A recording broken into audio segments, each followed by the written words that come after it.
Michael, what do you make of the obvious turning point in the match? No try ruling. I don't know. Well, I can't say anything, so because they've got you by the throat. So just never seen shepherding from behind before.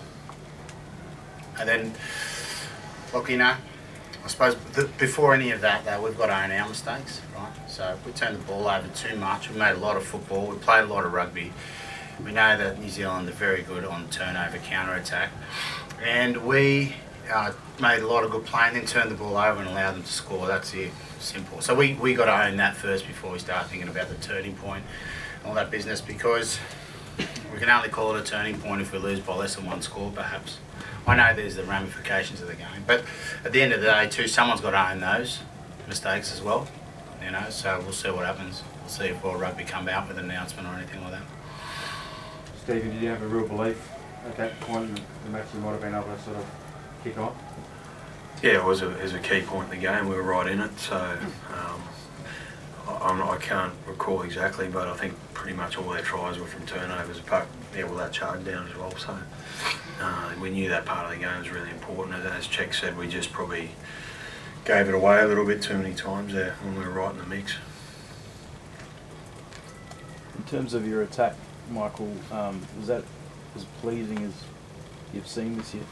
You've been watching the games, mate. You'll be able to make a decision yourself. But I think that we had a lot of phases and made a fair few line breaks. It's been coming slowly this year, you know, and I think we set ourselves a better platform up front. We set up our forwards to carry a bit better, and they gave us the opportunity to play a bit more footy. Our backs made several breaks and we made a lot of line breaks. And like I said, mate, we undid it with reckless turnovers, which serve at nothing. So if there's one thing we want to get out of the game, that's it.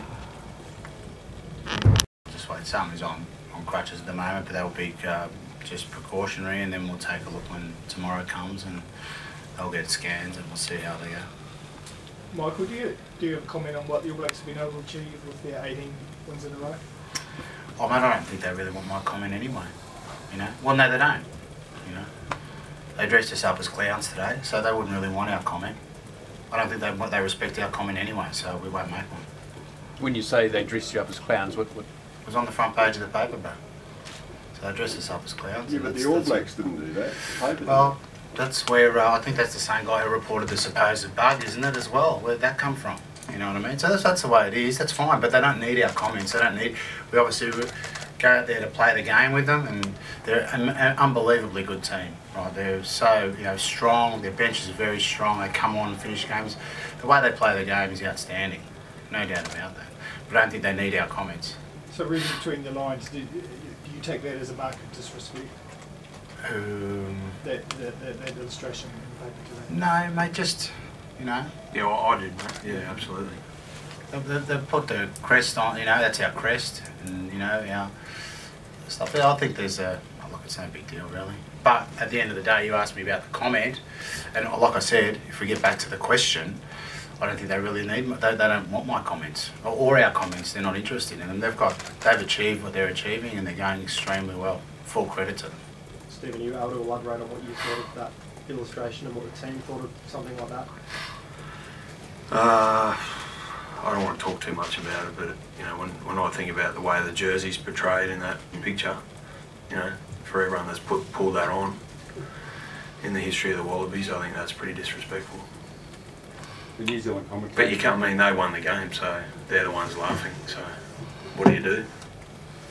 Stephen, the New Zealand commentators on the radio also said that sections of the crowd during Quade Cooper was... Yeah, that's been going on for a long time, mate. It was embarrassing to New Zealand. Well, they said it, but you know, that's up to them, mate, how they behave. Michael, do you feel like you finished the year having closed the gap? We haven't finished the year yet. Or against the All Blacks? Well, not really by the score. You know what I mean? I think if you look at the score, and that's what tells the tales in the end, doesn't it? You know. So I thought the first game was a non-event. Like we were really poor in the first game. In the second game, I thought we played not too bad. We improved and brought a lot more to the game, a lot more of a contest. But they were too good for us in finishing. You know, again, turnovers hurt us, and the turnover on the kick as well. But then again tonight, I thought we improved our play again, but turnovers. So we've got to learn. We've got to start learning that you cannot turn the ball over against these chaps because they'll punish you. Now the match is over, do you guys share a beer tonight with the All Blacks and that sort of thing? Not that I know. We haven't been invited or anything. So it's about like we had a reception after the Wellington game, so we did that there. But no, we haven't been invited. Is the relationship between the two teams great? It seems quite on edge. I wouldn't say so. I'd say they're on top and we're nowhere at this stage. I think that's the relationship between the teams. Personally, as opposed to on field. Oh yeah, mate. I would say that got me a little bit offside was the accusation that we tried to bug them. Like, really? Hello? Honestly, that they had that the whole week, and then they tried to. That's what would cause that bad for me. That show of lack of respect, that stuff. Because, like, mate, I wouldn't even be smart enough to get that stuff organised. I'm too busy working on my own team. Yet they hold on to it, drop it at the day of the game. They don't need to do that stuff. They're too good anyway. So it's only that they want to do it to try and needle either me or us or whatever. But that's. Yeah, I wouldn't say it's like friendly. So you wouldn't. Then again, the opposition, you're not supposed to be friendly with the opposition, eh? I didn't think. You wouldn't share a beer with them tonight? Of course I would if you invited me. It's not it's not personal. It's team against team. You know what I mean? But of course I would. Stephen, for 50 minutes, you were the better team tonight. But what do you take from, as Mike says, the score doesn't reflect that. What do you take from it? Well, I think you take the fact that the game goes for 80 minutes, so that's the main thing. So 50 is not good enough to win here. So we're past the stage of saying we did this and that well when we come over here. We need to stick to our game plan for 80 minutes, and it worked for 50. It needs to work for 80 to win. Well done. Thanks. Thank you very much.